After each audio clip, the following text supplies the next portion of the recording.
Hello cricket lovers, Asia cup 2025 పాకిస్తాన్తో జరిగిన ఫైనల్లో భారత్ పాకిస్తాన్ను చిత్తుగా ఓడించింది. ఆ విశేషాలేంటో ఈ వీడియోలో చూద్దాం.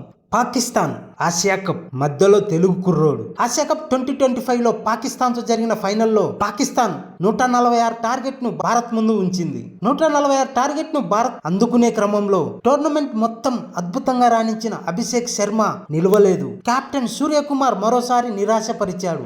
ఎన్నో ఆశలు పెట్టుకున్న శుభమన్ గిల్ కూడా త్వరగా పెవిలియన్ చేరాడు. 20 పరుగులకే 3 వికెట్లు. పాకిస్తాన్ శిబిరంలో సంబరాలు, భారత్ శిబిరంలో కలవరం. పాకిస్తాన్ ఆటగాళ్ల వికిలి చేష్టలు ఒకవైపు, భారత్ అభిమానుల్లో టెన్షన్ ఒకవైపు. గ్రౌండ్ మొత్తం టెన్షన్.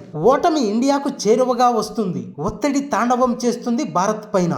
ఆ సమయంలో తెలుగు కుర్రాడైన తిలక్ వర్మ భారత్కు చేరువగా వస్తున్న ఓటమికి అడ్డుగోడలా నిలబడి తాండవం చేస్తున్న ఒత్తిడిని తరిమి కొట్టే పనిలో పడ్డాడు.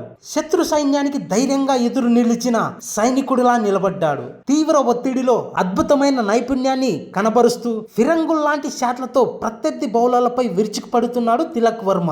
తిలక్ వర్మకు శివం దూబే తోడవడంతో ఇండియాను విజయ తీరాలకు చేర్చాడు తిలక్ వర్మ. భారత అభిమానులకు మరచిపోలేని విజయాన్ని అందించాడు తిలక్ వర్మ. ఈ ఆసియా కప్ లో పాకిస్తాన్ ను 3 సార్లు ఓడించి ఒక్క ఓటమి లేకుండా 9వ సారి ఆసియా కప్ ను ఎగరేసిన భారత్.